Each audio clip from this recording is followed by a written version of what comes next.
एक बार की बात है। राजा अकबर अपने दरबार में बैठकर कुछ विचार कर रहे थे। तभी अचानक उन्हें ख्याल आया कि उनकी दाढ़ी और बाल काफ़ी बढ़ गए हैं। इस ख्याल के आते ही उन्होंने अपने एक दरबारी को बुलाकर नाई को फौरन हाजिर होने का संदेश भिजवाया। राजा का संदेश मिलते ही नाई महल पहुंच गया। महल पहुंचकर नाई राजा की हजामत बना ही रहा था कि कहीं से एक कौवा वहां आकर बैठ जाता है और काँव काँव करने लगता है। राजा अकबर नाई से पूछते हैं, ये कौवा काँव काँव क्यों कर रहा है? इस पर नाई जवाब देता है, ये आपके पूर्वजों का हालचाल बताने आया है। नाई के इतना कहते ही राजा अकबर आश्चर्य से पूछते हैं, तो बताओ फिर ये कौवा मेरे पूर्वजों के बारे में आखिर क्या बता रहा है? राजा के इस सवाल पर नाई कहता है, ये कौवा कह रहा है कि आपके पूर्वज स्वर्ग में मुसीबत में हैं और काफ़ी परेशान हैं। उनका हालचाल लेने के लिए आपको अपने किसी करीबी को स्वर्ग में भेजना चाहिए। नाई की ये बात सुनकर राजा अकबर और भी हैरान हो जाते हैं। राजा अकबर आश्चर्य से नाई से पूछते हैं, आखिर किसी इंसान को जिंदा स्वर्ग में कैसे भेजा जा सकता है? राजा के इस सवाल पर नाई जवाब देता है, महाराज, मेरी नज़र में एक पुरोहित हैं जो इस काम को अंजाम दे सकता है। बस आप इस काम के लिए अपने किसी करीबी को स्वर्ग जाने के लिए राजी कर लीजिए। नाई के इस आश्वासन पर राजा अकबर तैयार हो जाते हैं और दरबार में अपने सभी करीबी दरबारियों को बुलाते हैं। राजा के आदेश पर सभी करीबी दरबारी राजा अकबर के सामने हाजिर हो जाते हैं। सभी दरबारी राजा के अचानक बुलाने की वजह पूछते हैं। इस पर राजा उन्हें नाई के साथ हुई सारी बातें सुनाते हैं। राजा की बात सुनकर सभी दरबारी एक मत में बीरबल का नाम आगे रखते हैं।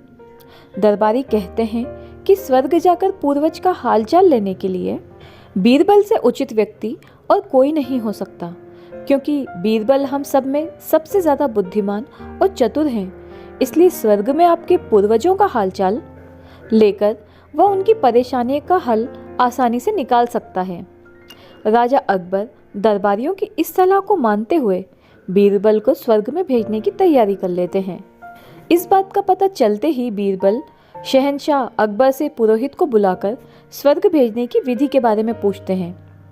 बीरबल की इस बात पर राजमहल में पुरोहित को बुलवाया जाता है।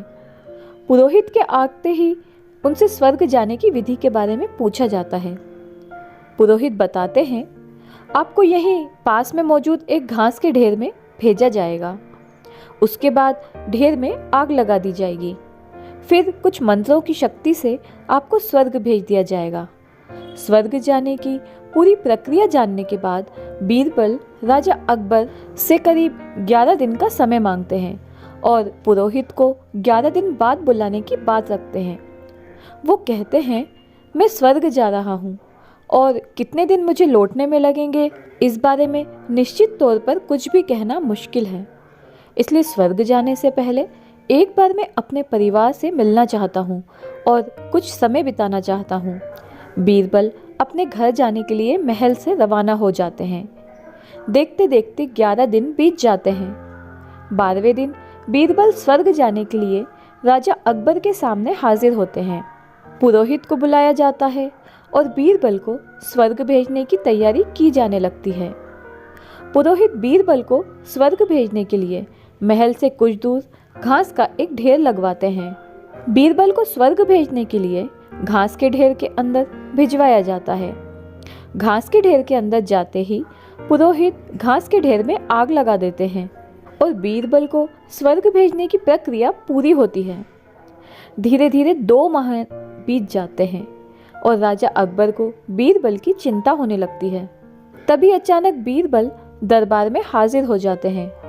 राजा अकबर बीरबल को देखकर प्रसन्न होते हैं और अपने पूर्वजों का हालचाल पूछते हैं। तब बीरबल बताते हैं, आपके पूर्वज काफ़ी खुश हैं और मज़े में हैं। उन्हें बस एक ही तकलीफ़ है कि उन्हें दाढ़ी और बाल काफ़ी बड़े हो गए हैं, जिन्हें काटने वाला स्वर्ग में कोई नाई नहीं है। इसीलिए वहाँ उन्हें एक नाई की ज़रूरत है। बीरबल कहते हैं, ऐसे में हमें आपके पूर्वजों के लिए एक अच्छे नाई को स्वर्ग भेजने की तैयारी करनी चाहिए। बीरबल की इस बात पर राजा नाई को स्वर्ग जाने का आदेश देते हैं। राजा का आदेश सुनकर नाई घबरा जाता है और राजा के पैरों में गिरकर माफी मांगने लगता है। नाई राजा से कहता है कि ये सब कुछ उसने वजीर अब्दुल्लाह के कहने पर किया था। ये सब उन्हीं की साजिश थी ताकि वो बीरबल को अपने रास्ते से हटा सके। अब राजा अकबर के सामने सारी सच्चाई आ चुकी थी। ये सब जानने के बाद राजा अकबर ने वजीर अब्दुल्ला और उनके साथियों को दंड देने का आदेश दिया।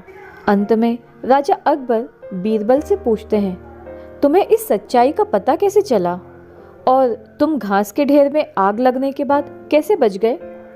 तब बीरबल जवाब देते हैं, आग के ढेर में जाने की बात सुनकर मुझे इस साजिश का अंदाज़ा हो गया था।